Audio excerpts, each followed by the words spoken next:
Okay, screen share. Om Jnana-timirandasya Gyananjana Shalakaya Chakshunmilitanjena Tasmai Shri Guruve Namaha.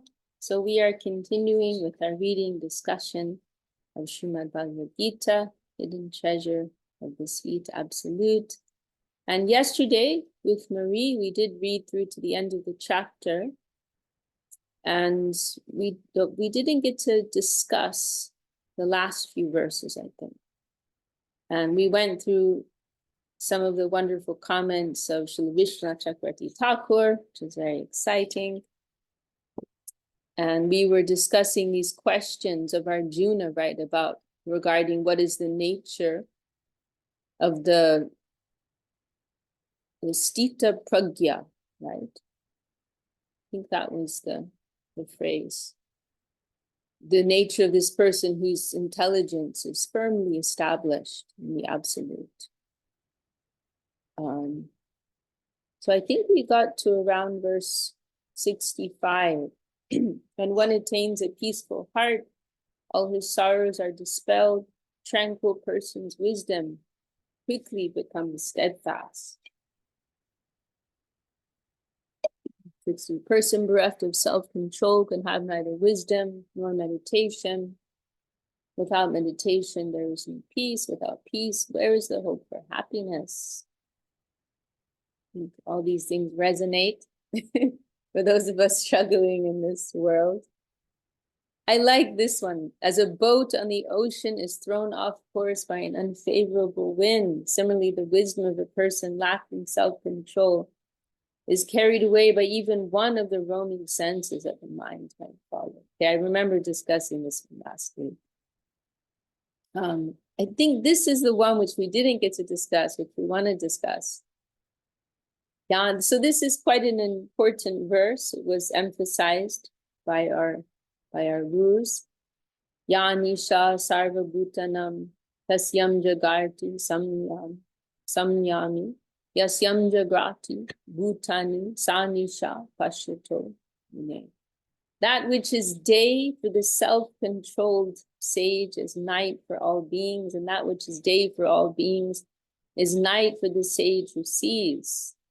The living beings absorbed in mundane life are asleep for the spiritual joy of the realized soul who remains indifferent to their quest for the pleasures of the senses, devoid of spiritual joy. Now I'm remembering we did actually discuss this verse. So I don't know if I'll speak more on it now. This is the one I think that we got to. As the ocean remains full and unchanged, though many rivers and streams enter into it, the person of firmly established wisdom attains peace despite all desires entering him. But a person who nurtures desires cannot know peace. Well, that's news to our consumerist culture. It's all been spoiled, right? That bubble's been popped. You mean I won't be happy when I get everything that I want?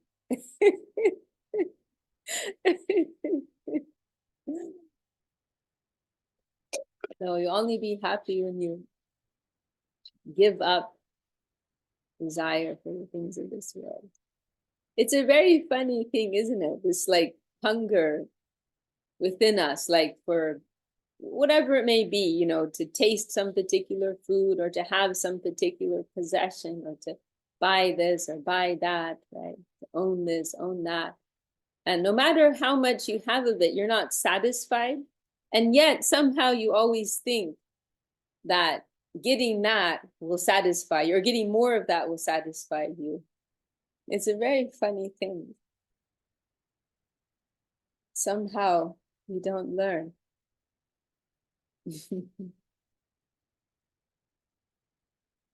Only a person who lives his life abandoning all desires, hankering, ego, and possessiveness can know real peace. Srila Sridhar Maharaj, he actually spoke on this point on this one occasion.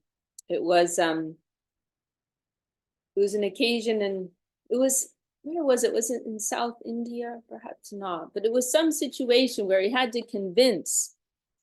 It was a very funny situation where I believe what it was that it was under the British rule. This is right, India under British rule. And there was a particular king in an area who agreed to, he wanted to give a donation to the Gaudiya Math. Srila Sridhar Maharaj was collecting funds for building a new temple in that area. And this local Indian king, he wanted to give the funds and he promised to give it. And he said, but, you know, there's this local British person in power, he has to give the final stamp of approval. And that man, not only was he, you know, non-Indian, he was British, he was also practically atheist. And so Srila Sridhar Maharaj had quite a task. But he discussed what he did finally, and he really touched this gentleman's heart. As he spoke on this verse in Srimad Bhagavatam, there's this phrase, hridrogam, right, that you hear in the scripture sometimes, means disease of the heart disease. But it doesn't mean physical heart disease of the consciousness, right? And Srila Sridhar Maharaj, he made this one point saying that, you know, we've passed through so many births, you know, and he said, as elephants, we've eaten so many forests, right? We've eaten tree after tree. As pigs, we've eaten mountains of stool, right? In so many lifetimes, we've consumed so much because of this hridrogam, but still we're not satisfied. Still we are agitated, right? Still we are filled with this calm, this never-ending lust for the things of this world. And then he said, you know, only if we can really embrace this conception that everything belongs to our sweet Lord, everything belongs to Krishna, everything belongs to the Absolute, our loving Lord, then we will become free from this hridrogam. And this is also a nice example of how there's this kind of like, there's this kind of like step up from, you know, Bhagavad Gītā is, I don't know if I want to say for the most part, but to a great extent preaching Brahma Gyan, right? It's like kind of impersonal conception of the Absolute. And so there's emphasis on detachment, right? But not always, not necessarily. In some sections, but in many chapters, it's just focusing more on detachment, right? But then in some sections, there's the more devotional side addressed. But so, for example, here, this point is being made, and this also serves as a nice platform to the practice of bhakti. So this point of giving up mundane desire, right? This is more on the side of renunciation, actually. But then what's the positive expression of that? Serving desire of Krishna, or offering our desires to Krishna, or transforming our desire to fulfilling the desires of Krishna. So desire ultimately is not to be rejected, but desire is to be redirected. Okay. So this teaching here in Bhagavad Gītā, this is kind of like level 1, giving up mundane desire. But then the next level is offering that desire in connection with our Lord. But of course, knowledge is given in stages, right? That is what we see in all the scriptures of the world. Knowledge is given in stages. So abandoning all mundane desires, all of these things are not bad, actually. There's a spiritual expression of all of these things: spiritual desire, spiritual hunger, spiritual ego, spiritual possessiveness, all actually in the line of dedication, expressed in the spirit of dedication to Krishna. That is legitimate, right? It is only when these things are self-centered that they are troublesome and reactionary. Oh, prior to this is realization of the Absolute, attaining which a person is freed from the delusion of mundane existence. even at the time of death, only momentary attainment of the state leads one to the divine abode. Okay, so that's brought us to the end of chapter 2.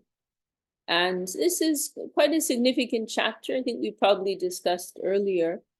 This chapter, it's described sometimes as a summary of the whole of Bhagavad Gita, because all of the principal themes of Bhagavad Gita, they are touched upon in this chapter. So it's a very helpful reference point, this chapter. The very foundation of the whole of Bhagavad Gita is also discussed here in the beginning of the chapter, which is, of course, that we are not this body. Right? That's what makes this all meaningful in the first place. And then building upon that foundation, there's discussion of these different types of yoga, right? Principally, karma yoga, the yoga of selfless action, jnana yoga, the yoga of knowledge, right? Cultivating detachment, aspiring for liberation, and then ultimately bhakti yoga, yoga of devotion, aspiring for loving relationship with the Lord. And these are all the subject matters of chapter 2. And then chapter 3 is focusing in, so this chapter 2 is kind of like summarizing the whole discourse of Bhagavad Gita. And then in the following chapters, it's all being kind of broken down. Each individual subject matter has been broken down more, and has gone into more detail. So the next chapter is focusing in on karma yoga, the yoga of selfless action. Well, does anyone in our group today, we've had a few, let's just pause to say hello to everyone. Pause, share. Wait, stop share. That's what I want to do. Stop share. Okay, hello everyone. So Lalita, of course, Marie, our hostess, and Lalita, Ananda, Kirtita's with us. Kanakalata in Sao Paulo. Lynn is here. Ananda Krishna's here. Scarlett's here. Dana, Krishnanjani, Gangalila, and Axel. Dandavat Axel. Well, does anyone want to bring up anything that strikes them in what we've just gone through today or last week? I see Marie's nodding her head. I'm nodding, and I'm also sending somebody the link at the same time. So, yeah, I was particularly, and I don't know how many other ways this might be translated, so this might be very specific to this translation.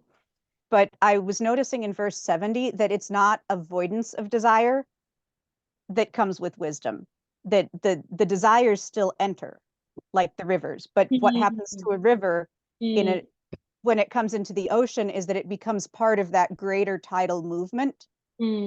So the issue is, well, as you said, it's to bring the desires and use them in the direction of devotion. So if our greater tidal movement is one of devotion, then when those desires come, we can just release them into the tide, and they should be able to just wave with the whole, if that makes sense.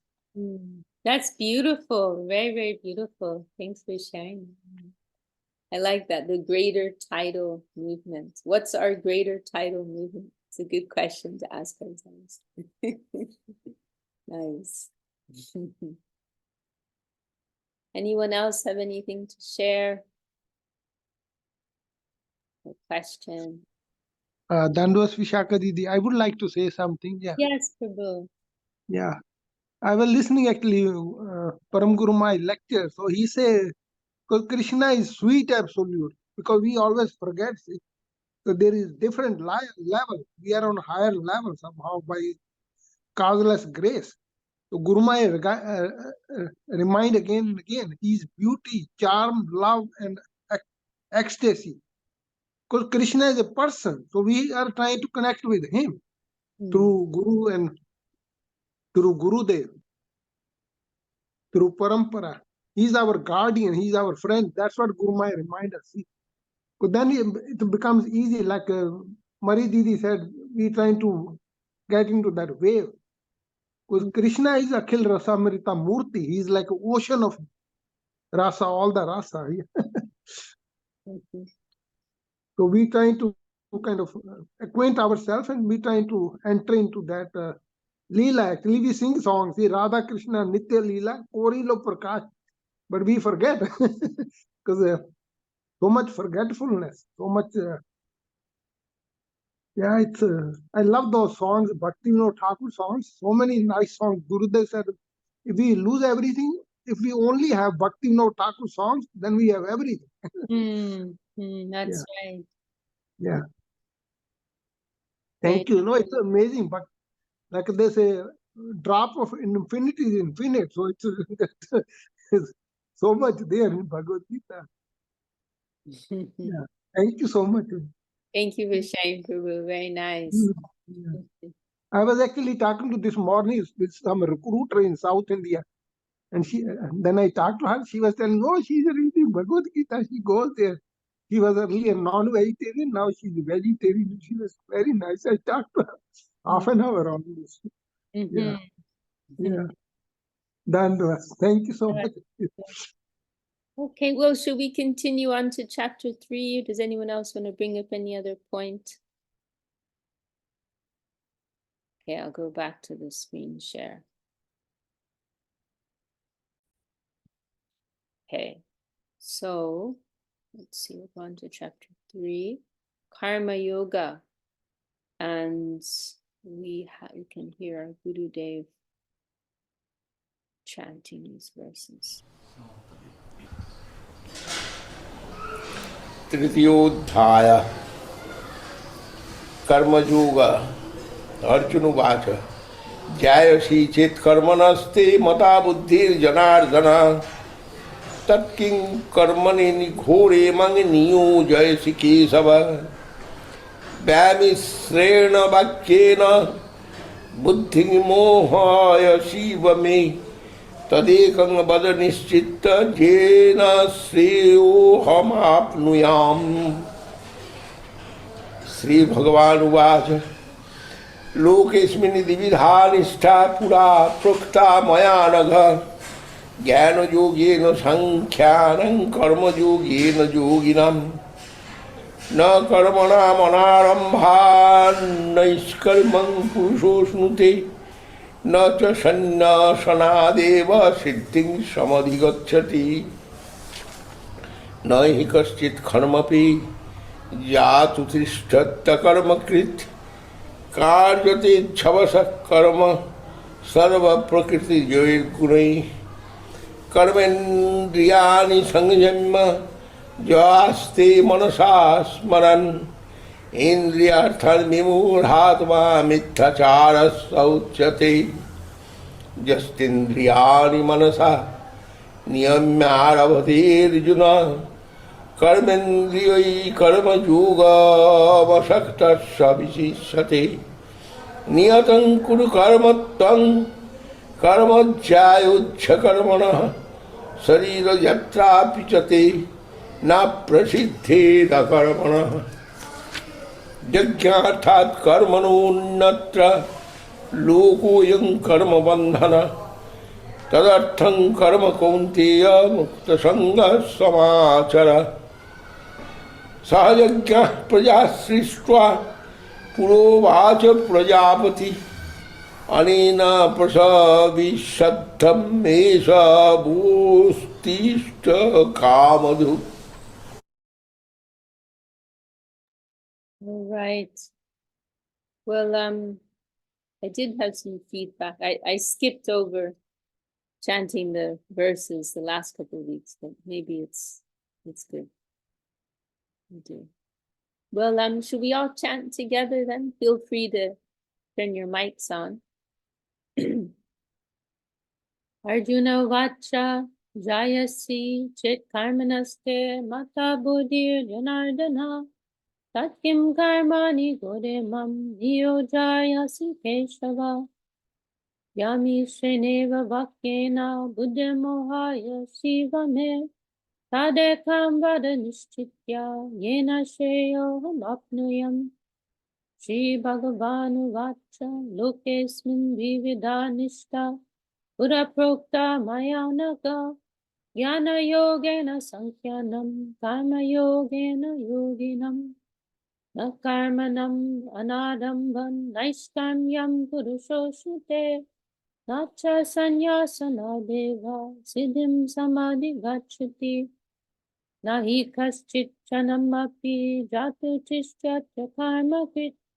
Karyate yavasha karma sarva prakriti dirgunai.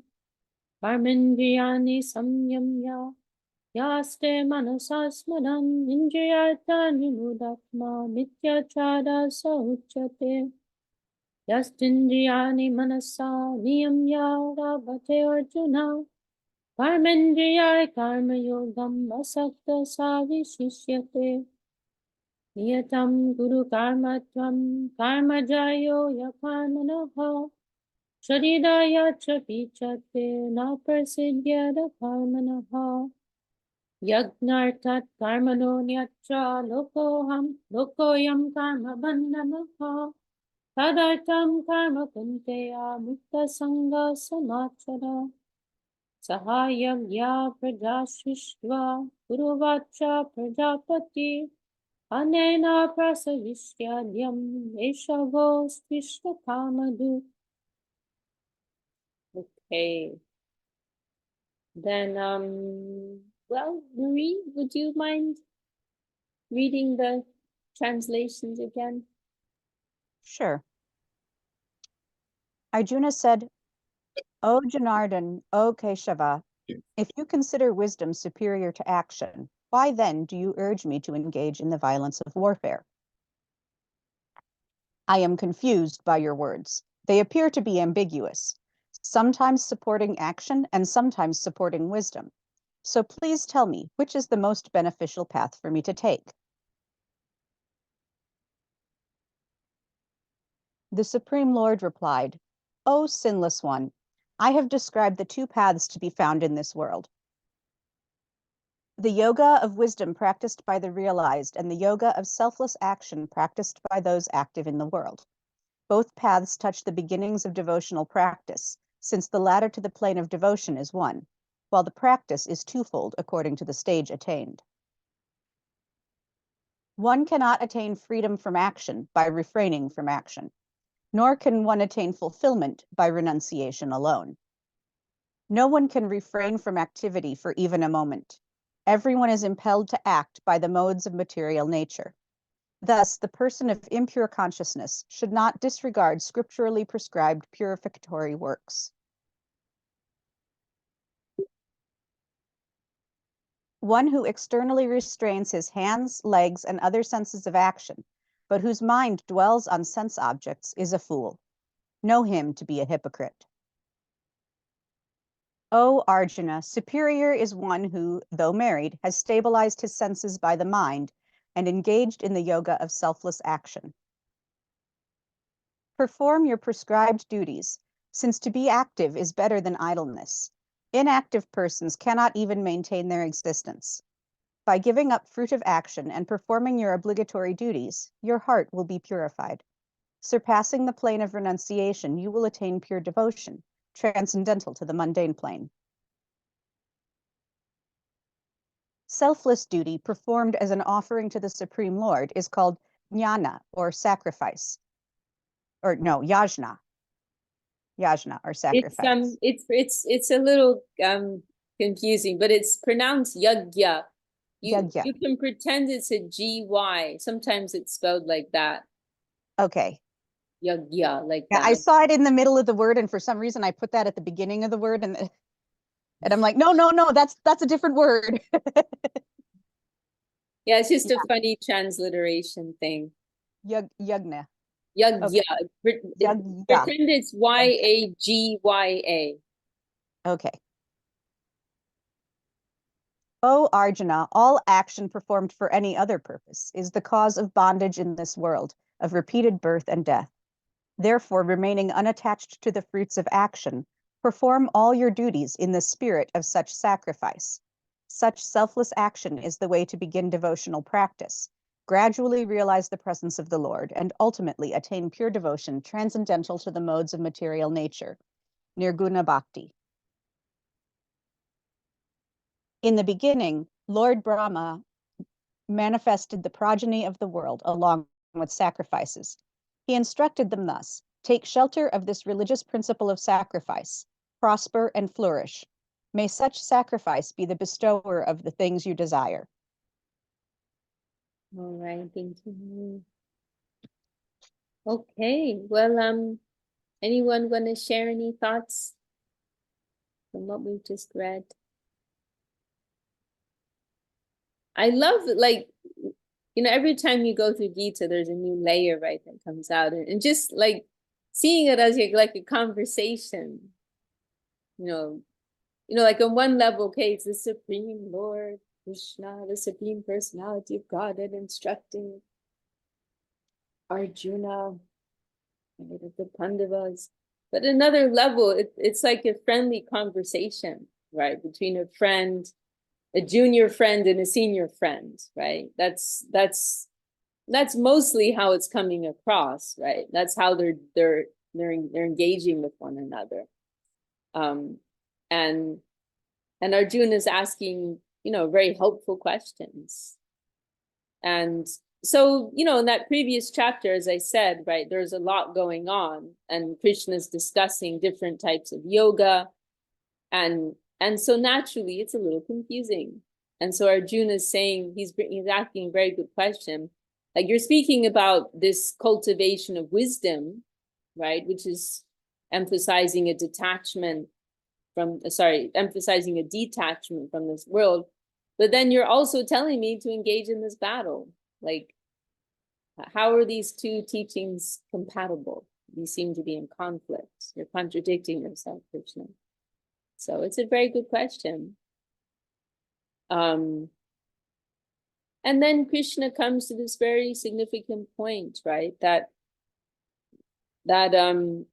ultimately these two things are one and the same, right? This cultivation of wisdom and detachment and selfless action. Ultimately, they're essentially the same.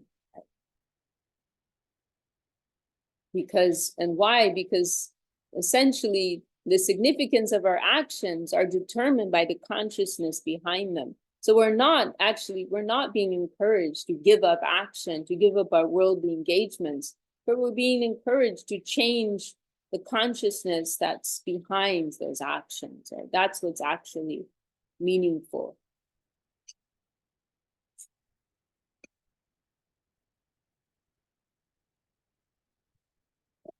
So,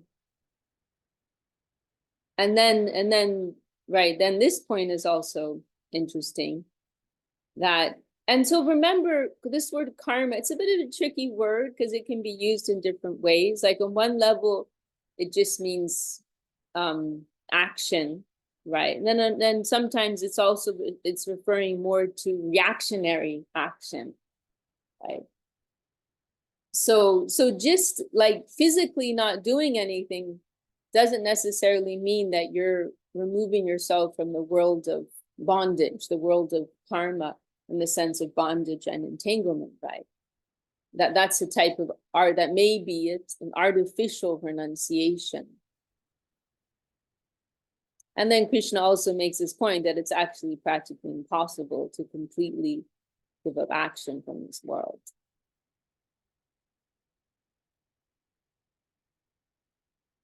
And then this point, one who externally restrains their senses, right? That their mind is dwelling on sense objects. That is hypocritical, right? Better to try to, as Marie was saying, right, to positively engage those senses with some higher objective.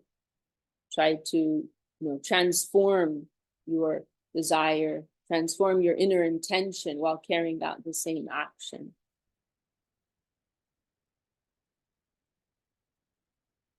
Perform your prescribed duty, since to active is better than idleness. It's just wonderful, isn't it? Krishna's advice. It's so harmonizing and so accommodating and so optimistic, isn't it?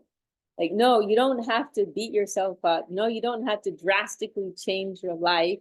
You don't have to go out and change everything in your house or change your whole and change all your environment. You don't have to do anything like that. Just shift your consciousness, shift your intention, carry on exactly as you have been, but just shift your intention behind that.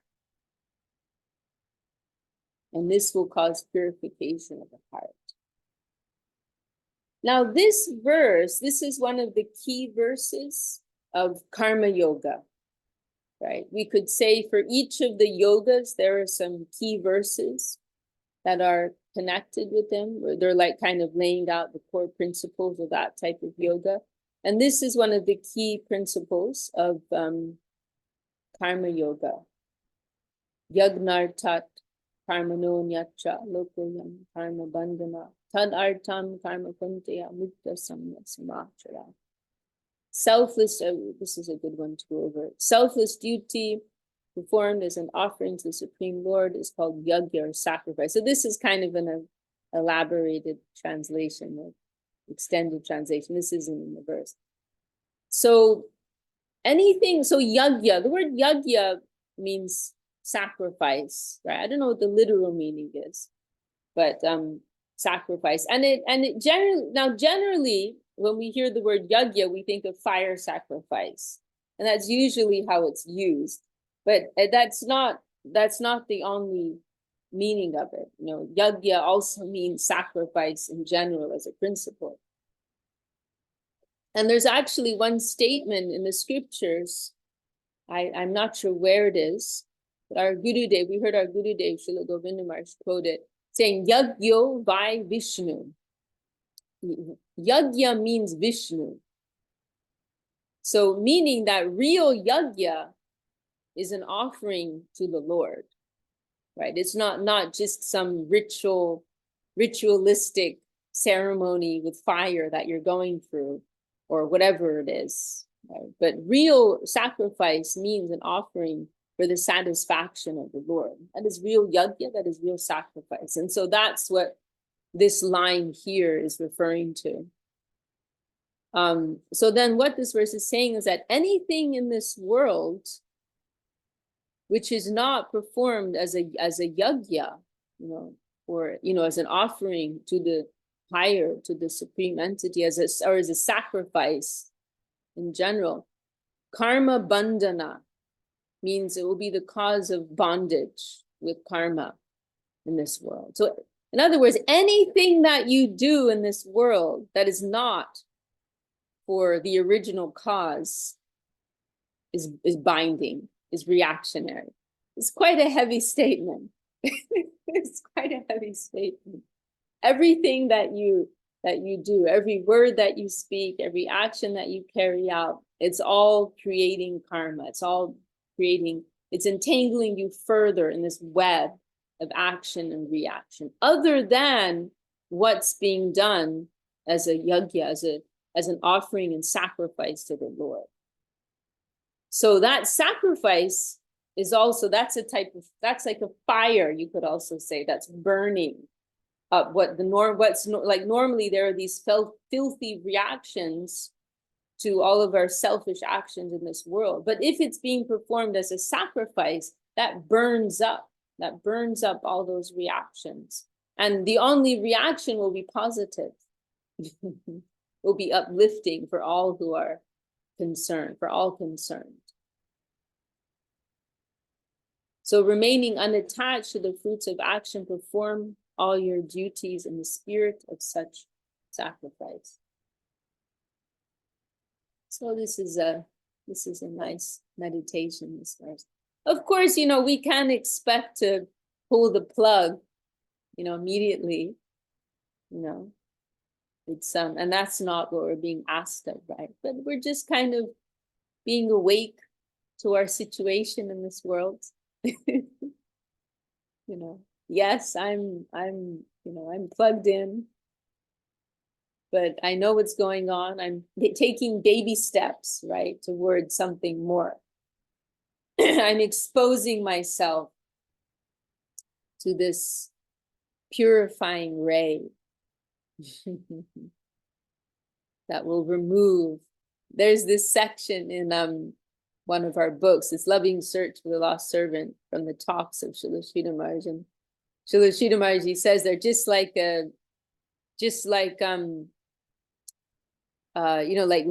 certain laser rays can remove disease, right? Like cancer. What is it called? That treatment? Not chemo, radiation, right? Radiation. Just like, there's radiation that can destroy this disease, right? So this divine ray, right? This X-ray, this divine ray coming from the Lord, that can remove the disease, the cancer of mundanity, the disease of mundane existence, mundane attachment from our hearts, right? So we're undergoing the course of treatment. Right? Slowly, slowly, we are advancing towards the higher cause.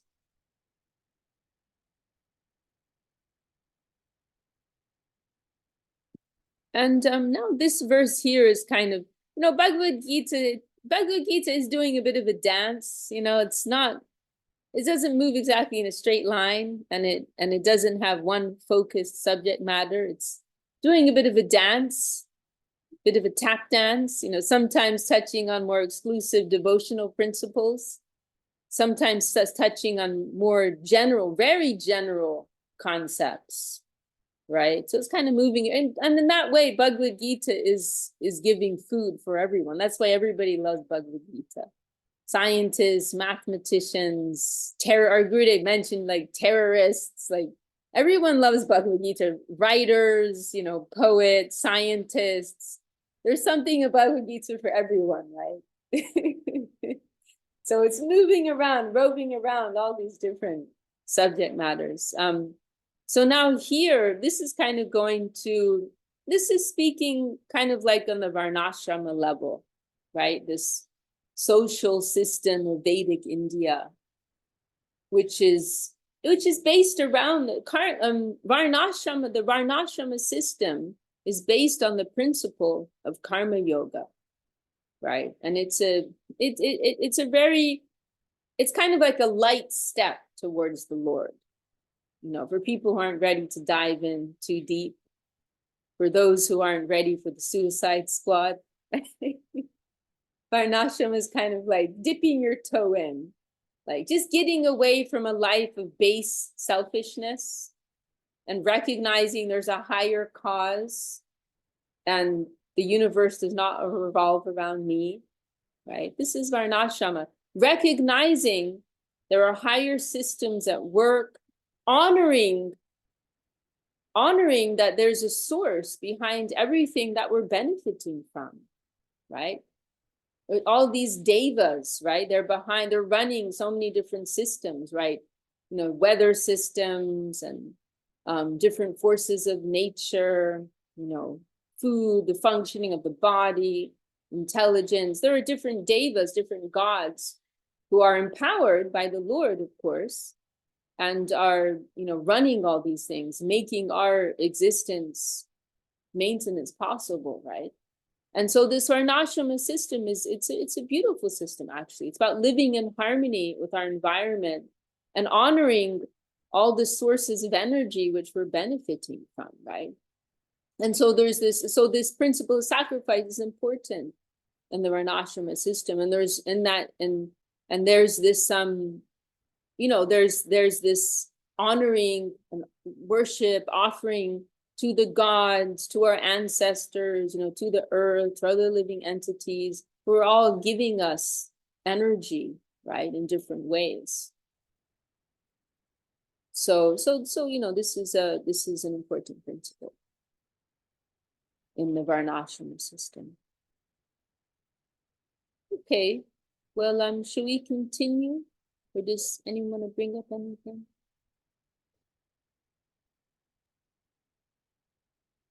May I say something, Vishaka Didi? Sure, Prabhu, please. Thank you. Thank you. Yeah, I heard actually Guruma say, like you mentioned, because everybody trying to recruit, they all want to take our energy. So we have to consciously choose higher purpose. Yeah. Guru Mai explains, see, lower energy may come and claim you that you belong to me. I actually go sometime other temple and I can feel, see, they want to recruit me, but I said no. I try to be like a swan, try to take good and leave the other stuff. But yeah, we are special. Yeah, that's why Guru said we have to be like a swan, like a Paramahansa. Take the milk and leave the water. Yeah, yeah. Thank you so much. It helps me more clarify my mind and more conception. Because I easily, I don't know, I see good in others, like Gurudev said, I see good in others. But people are sneaky. I have good friend. He says, all glories to Gurudev, all glories to Guru. But I can feel that he's good, but he's trying to use me. So I try to help him. I gave him Bhagavad Gita, try to kind of work with him. Yeah, we have to, I don't know. Yeah, I'm learning slowly. See, it's like a driving car. So we have to choose our lane and our road. The Bhagavad Gita helps us. Yeah, so much. Yeah, thank you so much. Yeah. Yeah, I'm learning so much with your association, all the devotees association. Yeah. Thank you, Prabhu. Thank And you I so see much. Kirtida has raised her hand. We'd love to hear from you, Kirtida. Dandavat. And It's all about our intentions then, and the consciousness behind everything we do. It's a reflection only. And I ask Sankhya Yoga, chapter 2. Is it dancing past Sankhya Yoga? You can go deeper in Sankhya Yoga, isn't that true? What is what and so on. So the Gita is dancing through the chapter of Sankhya Yoga. Is it correct to think like that? well, chapter 2, it does discuss Sankhya Yoga, but it's not limited to that. It's also, and what is meant by Sankhya is, I mean, I'm not so familiar with it. Literally, Sankhya means something like counting, and it refers to like a type of analysis, right? I guess you maybe you know more about this than me. But because that chapter is kind of making this and there's also, we can mention there's an atheistic form of Sankhya and there's a theistic form of Sankhya. And so it refers to this kind of like analysis, distinction between the mundane elements and spirit, right? And so we hear this expression, neti, right? This process of like elimination. It is not that, it is not that. And the idea is that by going through the different mundane elements and recognizing what they are and rejecting them, then we can come to what is, right? And come to the plane of spirit. And one will be more stable in their conception, position, and spirit, right?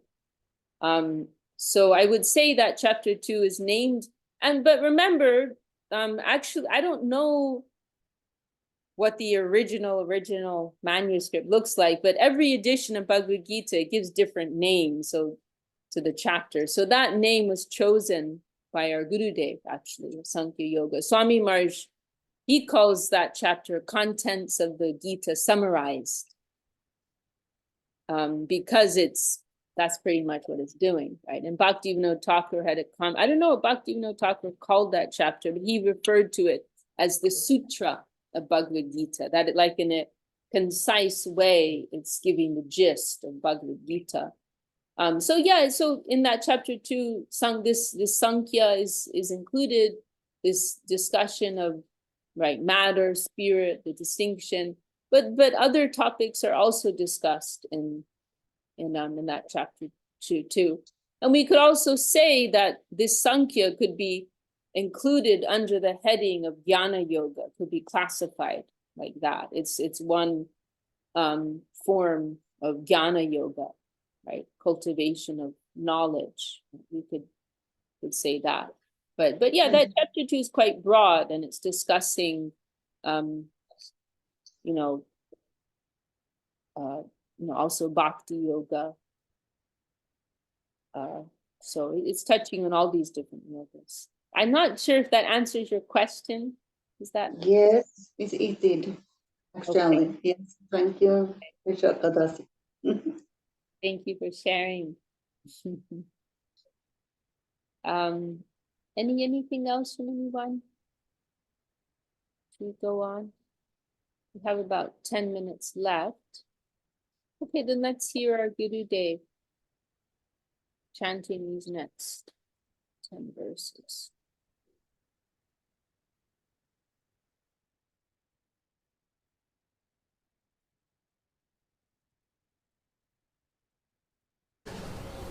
देवान् भावयतानेन ते देवा भावयन्तु वा परस्परं भावयन्तः श्रेयः परमवाप्स्यतः इष्टान् भोगान् हि वो देवा दर्शन्ते यज्ञभावितः तैर्दत्तान् प्रदायैर्भो जो भुङ्क्ते तेनैव सः यज्ञशिष्टाशिनः सन्तु मुच्यन्ते सर्वकिल्बिषै भुञ्जते ते त्वघं पापा ये पचन्त्यात्मकारणः अन्नाद् भवन्ति भूतानि पर्जन्यादन्नसम्भवः यज्ञाद् भवति पर्जन्यो यज्ञः कर्मसमुद्भवः कर्म ब्रह्मोद्भवं विद्धि ब्रह्माक्षर समुद्भवम्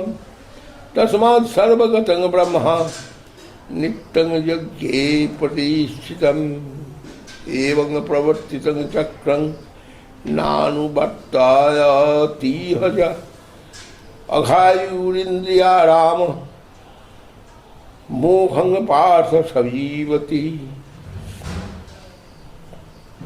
यस्त्वात्मरतिरेव स्यात् आत्मतृप्तश्च मानवः आत्मन्येव च सन्तुष्टस्तस्य कार्यं न विद्यते नैव तस्य कृतेनार्थो नाकृतेनेह कश्चन नो चास्य सर्वभूतेषु कश्चिदर्थव्यपाश्रय तस्मादसक्तसततं कार्यं कर्म समाचर अरक्तोच्छाचरं कर्म परमाप्नोति पुरुषः कर्मणैव हि संसिद्धि मास्थिता जनकादयः लोकसंग्रहमेवापि सम्पश्यन् कर्तुमर्हसि।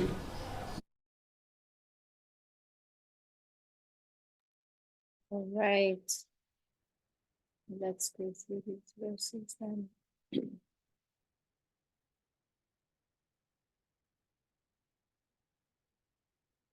Devan bhavayatanena te deva bhavayantu vaha parasparam bhavayanta shreya parama vapsyata ishtan bhogan hivo deva dasyante yagya bhavitaha Nirdhatana pradaya yogumte stena eva saha yagya shishta shina santo muchyante sarvatu dishai Punjate te tvagam papa ye pachantatma karana anad bhavanti bhutani parjanyadana sambhavaha yagyad bhavati parjanyo yagya karma sambhavaha karma brahmodhavam vidhi brahmakshara samudbhavam tasmat sarvagatam brahma nityam yagye pratishvitam Evam pravartitam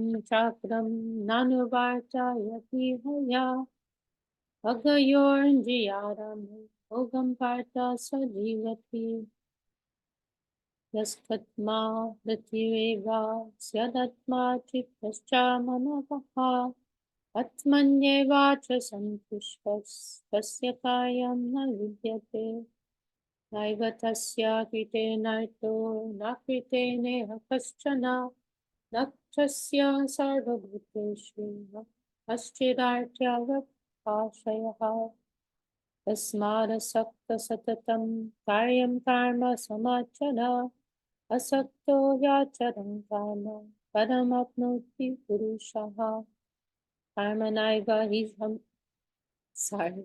Karma naiva hi samsiddhim astita janakadayaha loka sangraham vati sampasyantai pramarhasi. All right. Oh, wait, what just happened here? Okay. Well, I don't want to pick on Marie every time. Anyone want to volunteer to read these verses? I can. Oh, Suyash Prabhu, great to have you with us. Dhanvat Pranam, everyone. So it's from 11, right? Yeah. Okay. So propitiate the gods by sacrifices, and may they satisfy you by bestowing your desired fruits. In this way, through mutual nourishment, you will be the gainers of great auspiciousness. Propitiated by sacrifices, the gods, my worldly representatives, will bestow upon you all your desired enjoyable things. But one who enjoys what is given by the gods without offering it to them is a thief. By accepting sacrificial remnants of the universal gods, virtuous persons are liberated from all sins arising from violence towards other living entities. But those who prepare food for their own pleasure partake only of sin. The remnants referred to here are not the same as Krishna Prasad, food that has been offered to the Supreme Lord by his devotees. The living beings' bodies are manifest from food. Food is manifest due to rain. Rainfall ensues from the performance of sacrifice, and action is the cause of sacrifice. Action is prescribed in the Vedas, and the Vedas originate in Akshara, the imperishable.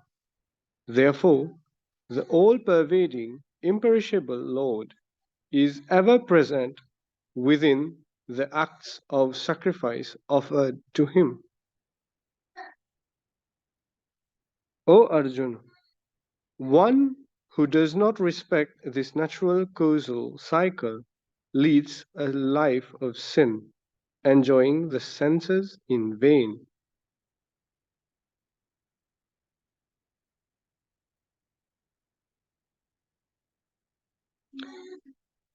Yet there is no duty to fulfill for the realized person who delights within the self, being fully satisfied within.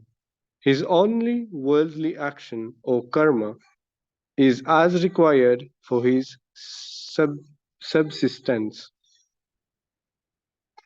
In the world, he neither gains by action nor loses by inaction.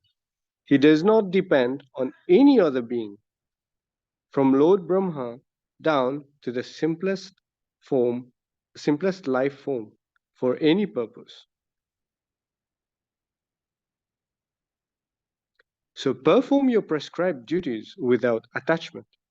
By selflessly executing one's duties, a person attains liberation. True liberation is the state of pure devotion, attained in the maturity of selfless action.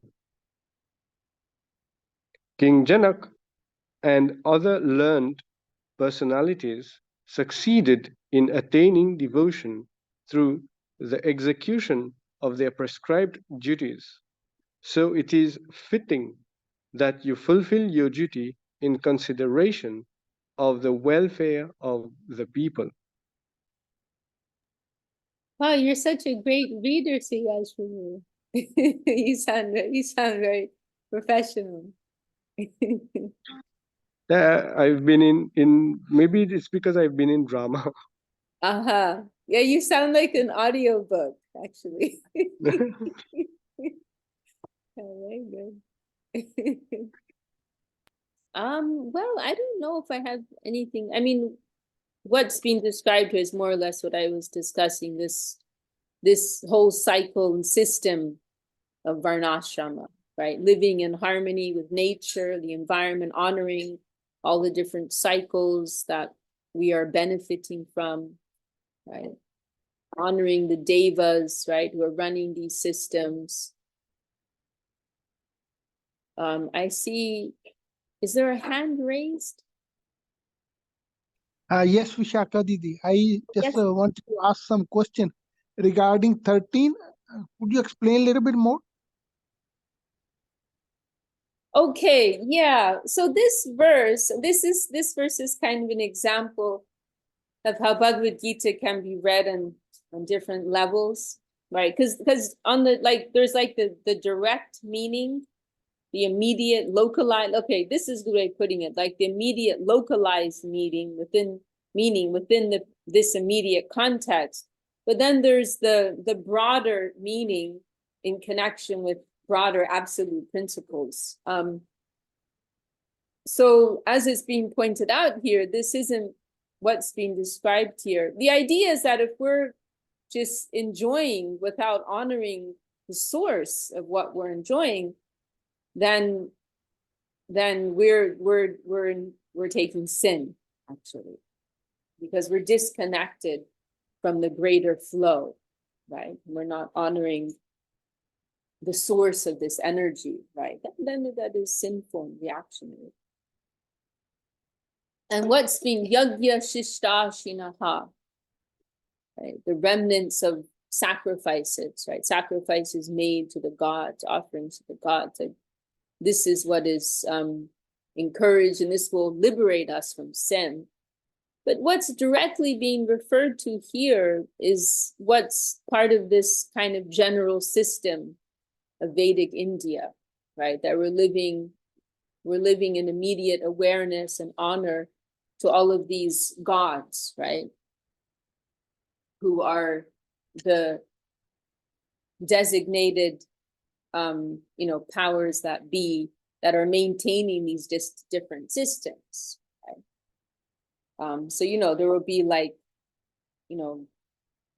education, right? Saraswati Devi, she's the goddess of knowledge, right? Indra, he's the god of rain and connected with agriculture and so on, right? So there's this honor and recognition of them in within everything, right, including food. And this will detach us from the reactionary plane. However, in a broader sense, we can, then if we zoom out further, then we see like, what's the actual source of the source of the source? That's Krishna, right? The original source. Like, okay, there are these designated gods who are in charge of managing the systems, but where do they get their power from? Right. And so in Brahma Samhita, there's that, what's the first verse of Brahma Samhita, right? Ishvara, you know that verse. Ishvara Parama Krishna Satchidananda Vigraha. Anadir Adir. He has no origin. He is the origin of all, and he has no origin himself. Sarva Kadana Kadanam. He is the cause of all causes. So this is why Krishna consciousness is so special. Right? That's why we're trying to follow this, because that's seeing the absolute broadest picture that there is. It's the absolute most zoomed out, most Google Earth picture that you can get. That Krishna is the cause of all causes. He is the source of all. And so ultimately, we want to offer to him, to that prime cause, right? And so we can also, we heard our Gurudev also speaking. I've heard our Gurudev quote this verse in relation to the principle of trying to live on prasad. That when prasad literally means grace, right? Mercy. And then we usually use it to refer to foodstuffs, right? That food that has been offered to the Lord and the Vaishnavas. So we're trying to live on this principle of prasad in relation to food and in relation to everything in our lives. And anything that's not prasad actually is reactionary. And so we're trying to live in that spirit that, oh, you know, this house has come to me as the prasad of Krishna. Everything, it is the prasad, it is the grace of the Lord. And so also when it comes to food, and what constitutes prasad, no, it doesn't necessarily mean that there's going to be a whole formal offering. I heard one very funny story. Who was it who told me? Was it Kumkum Didier? Oh no, maybe it was Radhana Rupini shared it in one of our Zoom meetings. That in the, in the early days, Srila Swami Maharaj Prabhupada, he took these teachings to the West for the first time, and he inspired some very, hardcore radical followers, and who sometimes could be quite extreme and not always understand like the real essence of what was being taught. And so we heard this story, I think it was in one of our meetings, someone shared of how the devotees were out in congregational chanting Harinam in the streets, and they were hungry, but they can't eat anything without it being offered, right? And so someone literally they came across one fruit tree, and so someone offered the whole tree, like to Krishna. They did some type of ceremony, I think, like offering incense, chanting prayers, and so the whole tree became prasadam, right, according to their idea. And then it was safe to eat the fruits of that tree, right? Now that's not necessary, It's a spirit. It's not, the formality may or may not be there. It may or may not be a formal offering on the altar with the bell ringing, with the plates and all the bells and whistles, right? It may simply be you're at work and you got a sandwich and you touch it to your head, or just mentally you think, oh, Krishna, please accept this. I will take your prasad, my gratitude for giving this to me so I can maintain myself, right? It may be like that. We're trying to live in that spirit of prasad. And if we're not, then it's reactionary. Then the karma will come to us. So I hope that answers your question. Thank you so much, Vishakha Didi. Yeah. I get confused sometimes. Yesterday I have some friend, so we went to restaurant, vegetarian place, very nice, lot of people. So we sat in the corner and I just mentally offered and ate. Okay, nice. I'm glad you pointed that verse out, because it is something to remember. And I some of you I saw came in towards the end. I saw Angel came in at the end there. It's been confusing with all the time differences. I don't know if that's why, but at least on the Europe side, we're back to the 7 p.m. slot.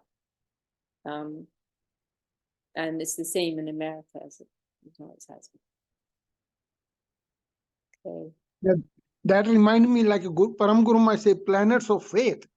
So we are on different levels, different planets, connecting by Krishna's mercy, Gurudev's mercy.